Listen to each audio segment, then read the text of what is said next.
नमस्कार दर्शकों, HBC news में आप सभी का स्वागत है। हमारा आज का विषय है सिया वक्फ बोर्ड के पूर्व चेयरमैन वसीम रिजवी ने भारत के सुप्रीम कोर्ट में एक याचिका दायर की है। उस याचिका में उन्होंने कहा है कि उनके धर्म ग्रंथ कुरान में 26 ऐसी आयतें हैं जिनको हटा देना चाहिए। इसके लिए उन्होंने सुप्रीम कोर्ट का दरवाज़ा खटखटाया है।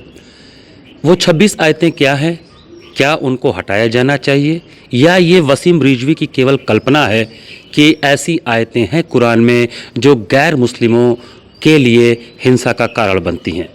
क्या यह कदम वसीम रिजवी का सही है या धर्म ग्रंथों में भी किसी भी तरह के परिवर्तन की गुंजाइश है?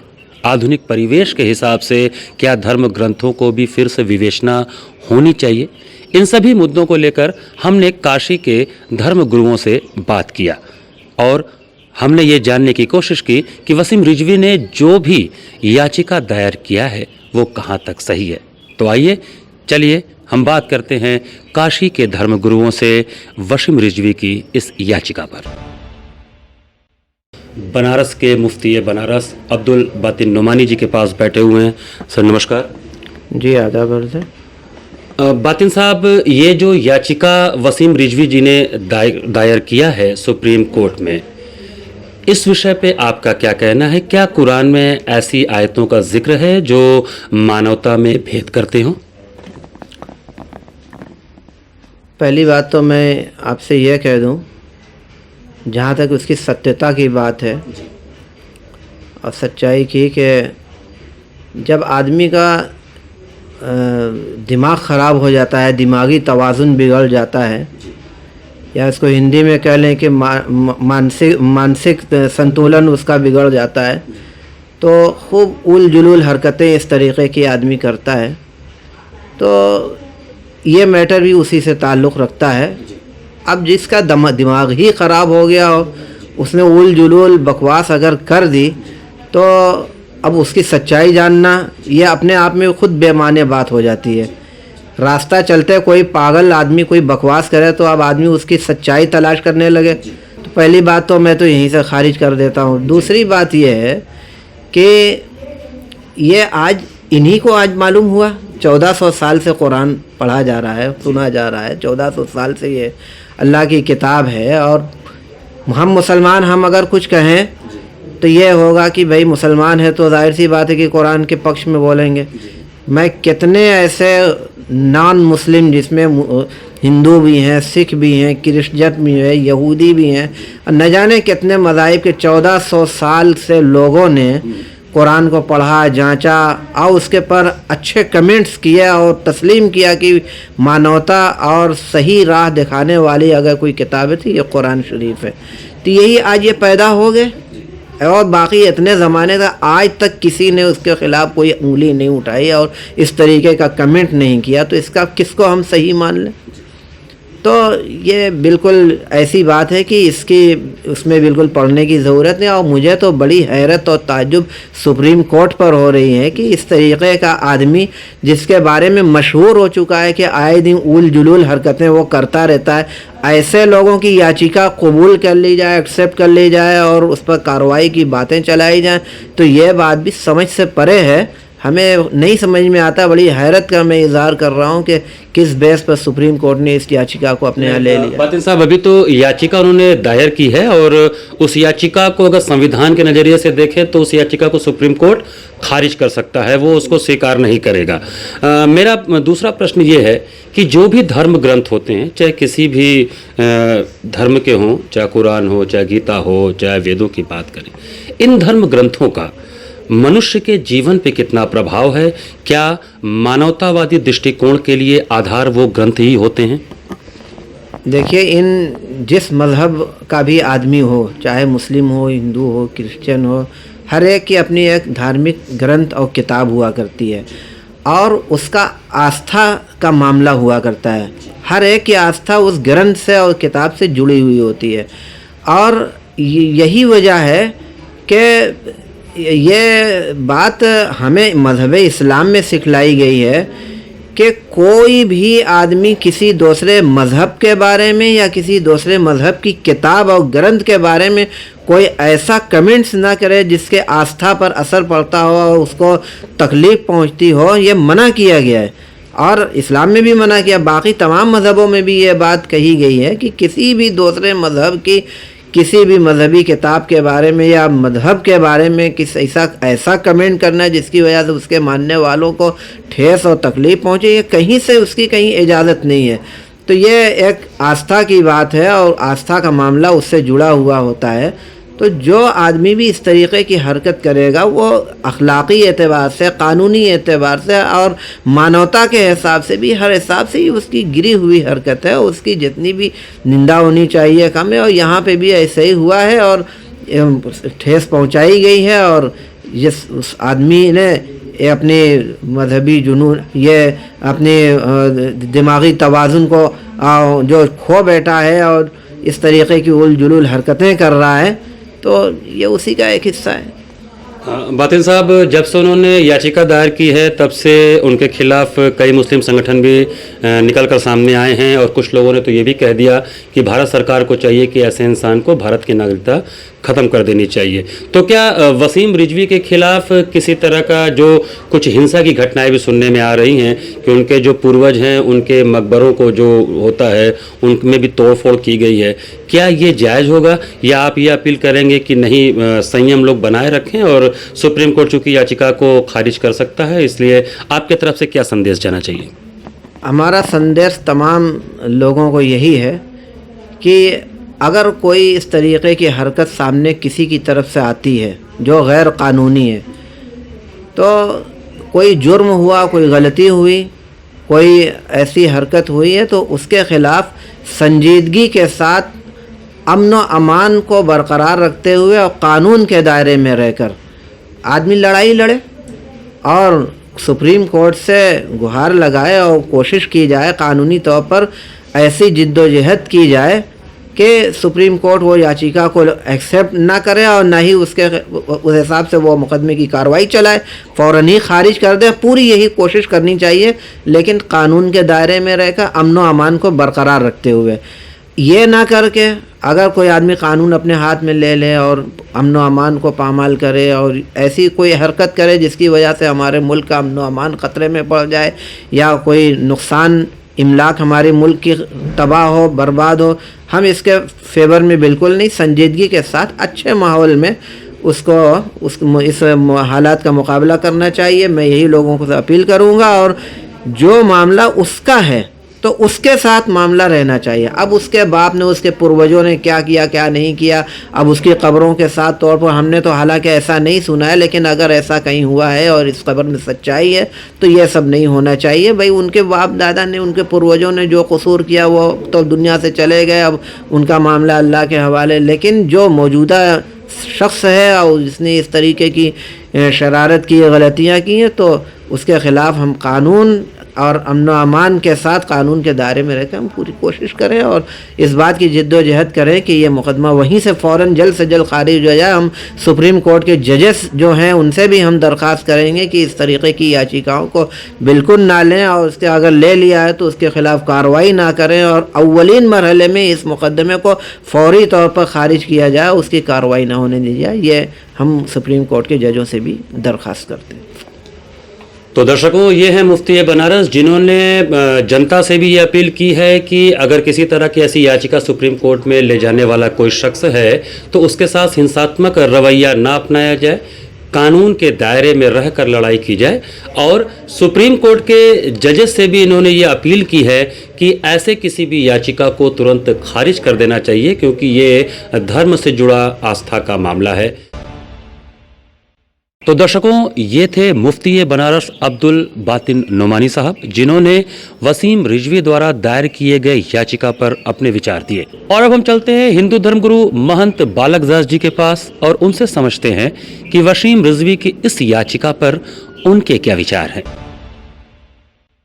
बालक महंत दास जी के पास हम उनसे जानना चाहेंगे कि क्या धार्मिक ग्रंथों में जो चीज़ें लिखी हैं आज के परिवेश में उसमें कुछ परिवर्तन किए जा सकते हैं। सर नमस्कार। जय श्री राम। देखिए, मैं एक बात बताऊं, कुछ चीज़ें ऐसी हैं कि शास्त्रों में हमारे जो हिंदू धर्म के शास्त्र हैं 18 पुराण 4 वेद 6 शास्त्र, आप किसी भी ग्रंथ को उठा करके देख लीजिए, किसी भी ग्रंथ में कट्टरता की बात नहीं कही गई, किसी भी पुराण में मारकाट की बात नहीं कही गई है। गीता जैसे महान ग्रंथ में भी एक शांति संदेशा की बात करते हैं। भगवान कृष्ण भी कई बार महाभारत के युद्ध के समय पे पहले शांति प्रस्ताव की बात करते हैं कि शांति हो जाए और ये युद्ध न हो। और आप जैसा कि जानते हैं कि जब हमारे अशांतियां देशों में आपस में अभी भी वर्तमान में, ग्रंथों की अगर बात छोड़ दें, जब वर्तमान में अगर आपस देशों में जब अशांति पैदा होती है तो पहली वैरिता ये दी जाती है कि एक दूसरे देश को मिलकर के फिर उसको शांत करने की कोशिश की जाती है, क्योंकि विश्व युद्ध कभी भी भला नहीं करता है। अगर विश्व युद्ध होता है या अराजकता फैलती है किसी भी देश में तो उसका केवल नुकसान और केवल नुकसान होता है, इसके अलावा दूसरा कुछ हो नहीं सकता है। कुरान में अगर ऐसी कोई चीज़ें हैं कि जिससे वैमनस्यता फैलती हो, जिसमें अराजकता फैलती हो, देश में अशांति पैदा होती हो, तो मुझे लगता है कि मुस्लिम धर्मगुरुओं को बैठ करके उसमें सुधारना चाहिए। क्योंकि हमारे यहाँ रामचरितमानस में गोस्वामी तुलसीदास जी ने कहा, सज्जन लेओ सुधार। अगर हमसे कोई त्रुटि हो गई, हमसे कोई गलत शब्द लिख गया है जो समाज को तोड़ने का कार्य कर रहा है, तो जो सज्जन व्यक्ति हैं, जो बुद्धिजीवी व्यक्ति हैं, उसको सुधारें। तो ऐसी स्थिति में वो कुरान या हमारी रामायण या रामचरितमानस या गीता, ये एक पवित्र ग्रंथ हैं, इसमें कोनो संदेह नहीं है। उनके धर्म के हिसाब से कुरान पवित्र ग्रंथ है, हमारे धर्म के हिसाब से गीता भागवत रामायण पवित्र ग्रंथ है। ऐसी स्थिति में हम इस टिप्पणी को यह बात तो नहीं कह सकते हैं कि कुरान को वो कर दीजिए, तोड़ दीजिए, लेकिन अगर पुराण में या ग्रंथ में या इसी प्रकार की कोई अराजकता होती है जिसमें देश में वैमनस्यता फैलती हो, आपस भाईचारा को खंडित करता हो, तो मुझे लगता है ऐसी भी चीज़ों को मुस्लिम धर्मगुरुओं को खुद बैठ करके इन चीज़ों को समझना चाहिए। क्योंकि कभी कभी ऐसा होता है कि समय की मांग होती है। एक समय था जब यहाँ पर बाल विवाह की प्रथा हुआ करती थी, एक समय था जब सती प्रथा हुआ करती थी। हमने उसको ख़त्म किया कि नहीं किया, हमने उसको मिटाया कि नहीं मिटाया। एक समय था जब 3 तलाक और हलाला जैसे जो शब्द हैं, मुझे लगता है ये कोई रीति नहीं है, ये कुरीतियाँ हैं। समाज में बहुत सारी चीज़ें हैं, समय के आधार पर बदलती रहती हैं। और मुझे लगता है आज एक पढ़ा लिखा समाज हो रहा, आज एक देश हमारा धर्म विश्व गुरु की ओर बढ़ रहा है और पूरा विश्व हम भारत की तरफ ताक रहा है। और अगर हमारे ग्रंथों में से कोई ऐसी चीज़ें दिखती हैं, उसमें दिया गया है 13 की आयत है, एक उसमें दिया गया कि जो हिंदू है वो काफिर है, उसको मार देना चाहिए, उसको काट देना चाहिए, तो मुझे लगता है इससे कहीं ना कहीं जब उसको पढ़ाया जाएगा तो आने वाली जो पीढ़ी है उसको तो वही समझेगी ना, उसको किस ढंग से वो समझेगी। तो जब आने वाला पीढ़ी उसको पढ़ेगा और काट मार की बात करेगा, हिंदू काफिर है, काफिर को मार देना चाहिए, उससे पुण्य होता है, जब ऐसी चीज़ें सामने सामने आएंगी साहब, तो वो बालक जो है, जो कुछ नहीं जानता, उसके संस्कार में तो निश्चित रूप से काट मार की बातें आ जाएंगी। तो कल के दिन तुम्हारे बगल में हिंदू अगर भाई कोई रहता है तो फिर तुम भाईचारा की बात, इधर कहते हिंदू मुस्लिम भाई भाई, इधर आप भाई भाई की बात करते हो, इधर आप कहते हो कि हिंदू काफिर है और काफिर को देखते ही मार दो, खोंप दो, ऐसा कर दो। ये आपका ग्रंथ कह रहा है, आपका कुरान कह रहा है। तो मुझे लगता है या तो उसमें कोई गलत लिखा गया है या उसका भाव दूसरा है या व्याख्या गलत हो गई हो और व्याख्या उसकी कोई दूसरी हो। क्योंकि अब मैं पूर्ण रूपेण से इसलिए नहीं उसका वो लगा सकता हूँ कि जिस प्रकार से कई बार ऐसा होता है कि अर्थ हम गलत कर देते हैं। हमारा कहने का, जो महापुरुष ने उस ग्रंथ की रचना की होगी, उस रचना के करने का भाव कुछ दूसरा हो और हमने उसका अर्थ कुछ दूसरा लगा लिया हो।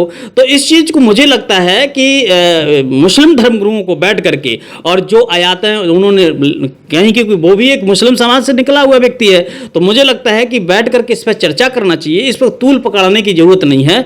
और जो वर्तमान में उनके साथ जो नाइंसाफी हो रही, तोड़फोड़ किया जा रहा है, उनके कब्रों को, उनके दादा परदादा को तोड़ा जा रहा, तो मुझे लगता है कि सरकार को उनको सुरक्षा देना चाहिए और इस प्रकार की अराजकता नहीं होना चाहिए। अगर कोई ऐसी बात है तो उनको बैठार करके और बात को समझना चाहिए कि क्या आप कुरान के बारे में तुमने बोला है तो क्या ये सच्चाई है, इसमें कहाँ तक गलती है, क्या है। तो मुझे लगता है एक बार बैठ करके भी इस मुद्दे को सलटा जा सकता था। और इस प्रकार का जो कोई भी चाहे वो हिंदू समाज का हो और चाहे वो मुस्लिम समाज का हो, चाहे ईसाई समाज का हो, किसी भी धर्म का अगर कोई धर्म काटमार की बात करता हो, अखंडता की बात करता हो, वैमनस्यता की बात करता हो, भाईचारा को तोड़ने की बात करता हो, मुझे लगता है उस पर बैन लगाना ही अनिवार्य है। महंत जी, वसीम रिजवी साहब ने ये पहली बार पहल की है कि कुरान में जो चीज़ें लिखी हुई हैं उसको लेकर वो सुप्रीम कोर्ट तक गए हैं।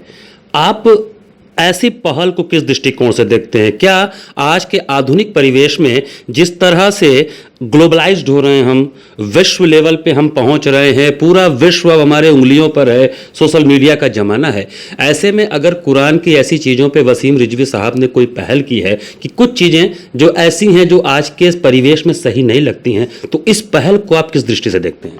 देखिए, पहल तो एक तरह से क्योंकि उन्होंने पढ़ा है और पढ़ करके ही इस बात को सुप्रीम कोर्ट तक ले गए हैं, बड़ी बात है। क्योंकि सुप्रीम कोर्ट में जाना पहली बात तो, और इतनी बड़े समाज में एक हिम्मत जुटाना और कुरान के खिलाफ मतलब आवाज़ उठाना कि मतलब इसमें गलत लिखा है, तो मुझे लगता है मैं पहली बात तो उसके दम हिम्मत को दाग देंगे। और कहीं तक एक बात जरूर करूँगा कि मुझे लगता है कि एक बार उनको धर्मगुरुओं के साथ वार्ता करना चाहिए थे, जो मुस्लिम धर्मगुरु हैं, जो उनके अनुयायी हैं, उसके पढ़ाने वाले हैं, पूजने वाले हैं। तो मुझे लगता है एक बार उनको बैठ करके इस पर भी चर्चा करना चाहिए थी उसके जाने के पहले। लेकिन अगर ऐसा उन्होंने किया है तो मुझे लगता है कि कहीं उनके दिमाग में कोई बात चल रही होगी और वो अराजकता फैलाने की, अशांति फैलाने की उसमें चीज़ें लिखी होगी, तब उस बंदे ने ऐसा कदम उठाया है और सुप्रीम कोर्ट तक गया है। पहले तो उसको मतलब क्योंकि देखिए, कोई भी चीज़ का हम विरोध करेंगे, किसी भी चीज़ को जब हम चलती हुई चीज़ को, प्रथा को ख़त्म करेंगे, तो एक बार मुझे विरोध झेलना पड़ेगा। भगवान कृष्ण ने इंद्र की पूजा बंद करवा के गोवर्धन की पूजा शुरू करवाई। जब मूसलाधार बारिश शुरू हो गई इंद्र के द्वारा, तो वही ब्रजवासियों ने भगवान कृष्ण को अंड का बंड बोलना शुरू किया कि ब्रज का छोरा, ये नंद का छोरा मरा डालेगा, ये कर देगा, वो कर देगा, नाना प्रकार की बातें हुई। जब गोवर्धन पहाड़ को उठा लिया और सारे सुरक्षित हो गए, बाद में आकर के इंद्र चरणों में गिर गया, तो परिणाम स्वरूप ये हुआ कि गोवर्धन की पूजा प्रारंभ हो गई। मुझे लगता है कि कोई भी कुरीति के खिलाफ अगर व्यक्ति खड़ा होगा, तो मुझे लगता है एक बार उसका विरोध जरूर होगा, उस विरोध का सामना करना पड़ेगा उस व्यक्ति को, शायद वो कर भी रहा है, तो लेकिन हो सकता है इसका परिणाम आने वाला समय सही हो।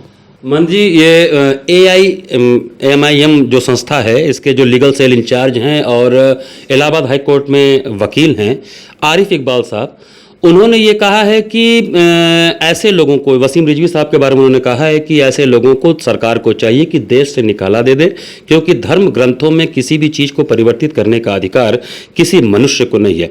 अगर ऐसा हो जाएगा तो धर्म ग्रंथ तो कभी न कभी जाके बोझ बन जाएंगे मानवता के ऊपर, अगर उनमें लिखी ऐसी चीज़ों पे जो कि समाज के लिए घातक हो सकती हैं, अगर उस पर बात न उठाई जाए। तो आरिफ इकबाल साहब का जो ये बयान है कि देश निकाला कर दिया जाए, इससे आप कहाँ तक, आपका क्या विचार आएगा इस पर? नहीं, देखिए, यहाँ पर एक तरफ हमारा संविधान स्वतंत्र है हर व्यक्ति को अपनी बात रखने का, इसमें देश निकाले की कोई बात नहीं है। उन्होंने ऐसा नहीं कुरान को गाली दिया कुछ, उन्होंने जो उसमें कुरान में कुछ चीज़ें ऐसी दर्शाई गई हैं उसके बारे में जो टिप्पणी उन्होंने की है, वो उनकी अपनी मतलब वेदना रही होगी, उनकी अपना एक उसमें जो विचार देख करके उनको एक पीड़ा हुई होगी। और मुझे लगता है हर एक व्यक्ति को, हमारे राम के बारे में लोग क्या क्या नहीं कहते हैं, हमारी गीता भागवत के बारे में लोग क्या नहीं कहते, क्यों ने सबको देश निकाला कर दिया। कांग्रेस सरकार ने हमारे राम सेतु को नकारा, राम के अस्तित्व को नकारा और क्या क्या नहीं बोला गया। तो ऐसी स्थिति में उनको क्यों नहीं देश निकाला कर दिया गया, उनको क्यों नहीं हटा दिया गया। जो भारत तेरे टुकड़े टुकड़े होंगे, ईसा अल्लाह करते, उनको क्यों नहीं देश, जो देशद्रोही हैं उनको तो आप कुछ नहीं बोलते हो, उनके बारे में कभी कह के देख ही दिए होते कि देश के खिलाफ बोल रहा है, इसको तुरंत निकाल दो, इसको गोली मार दो, कभी ऐसा कहा गया? मुझे लगता है ये या तो अपने जो उसमें गलत चीज़ें लिखी उसको छिपाने के लिए ये सारी बातें हो रही हैं। और मुझे लगता है कि जब एक 3-4 महीना तक लगातार लोग जो है वहाँ पर अराजकता फैला रहे हैं, बैठ करके बॉर्डर पर आम जनता परेशान है, उनको जब देश निकाला नहीं हो सकता है और नाना प्रकार के लोग हमारे सैनिकों को बोल के चले जाते हैं, हमारे सनातन धर्म को बोल के चले जाते हैं, संतों को बोल के चले जाते हैं, प्रधानमंत्री को गाली और गलौच पता नहीं क्या क्या बोल कर चले जाते जाते, उनको देश निकाला क्यों नहीं कर दिया। हाँ, ये मैं जरूर कहूँगा, कुरान एक उनके धर्म के आधार पर पवित्र ग्रंथ है। मुझे लगता है कि धर्म गुरुओं को चाहिए कि एक बार बैठ करके अगर उसमें इस प्रकार की कोई कुरीतियाँ भरी हैं उनका सही करना चाहिए, क्योंकि महापुरुषों ने जिन्हें भी ग्रंथ बनाया है, या भगवान ने ही क्यों नहीं, भगवान भी यहाँ पर आए हैं तो वो भी इस मृतलोक के आधार पर चले हैं। तो मुझे लगता है कि जिस पर भाईचारा टूट रहा हो, जिसमें देश अशांत हो रहा हो, जिसमें अराजकता फैलती हो, ऐसी कोई भी चीज अगर कहीं है तो पहले बैठ करके धर्म गुरुओं को उस पर विचार करना चाहिए, क्या ये सच है, क्या ये गलत है। इसके बाद और रही बात, स्वतंत्र व्यक्ति हर अपनी बात उठा रहा है, अपने ढंग से बोल रहा है, और यह आज़ादी आपके संविधान ने दी है व्यक्ति को बोलने की। तो दर्शकों, ये थे महंत बालक दास जी, जिन्होंने हमको कहा कि जो वसीम रिजवी साहब ने एक याचिका दायर की है, याचिका दायर करने का उनको अधिकार है। उन आहत हुए होंगे क्योंकि विश्व लेवल पर देखा जाए तो आतंकवाद के खिलाफ पूरा विश्व खड़ा हो रहा है। कहीं न कहीं एक ही धर्म टारगेट हो रहा है आतंकवाद को लेकर, बार बार आवाज़ें उठ रही हैं। हो सकता है वसीम रिजवी साहब इस बात से आहत हों और उन्होंने कुरान का अध्ययन करने के बाद ये पाया हो कि कुछ आयतें उसमें ऐसी हैं जो कि आज के सामाजिक परिवेश के हिसाब से नागवार हैं। तो इन्हीं सारे शब्दों के साथ हम यही अपील करेंगे कि इस विषय पर धर्म गुरुओं को बैठकर, खासकर मुस्लिम धर्म गुरुओं को बैठकर विचार करना चाहिए। वसीम रिजवी साहब की इस याचिका के खिलाफ क्या हो सकता है और वो क्यों याचिका लेकर गए, उनसे बात करनी चाहिए। हिंसा का रास्ता नहीं अपनाना चाहिए और एक सही रूप से कुरान का जो स्वरूप है वो देश और समाज और विश्व के सामने लाना चाहिए। तो दर्शकों, आपने अभी दोनों धर्मगुरुओं के अपने अपने विचार सुने। यह याचिका वसीम रिजवी साहब ने दाखिल किया है सुप्रीम कोर्ट में।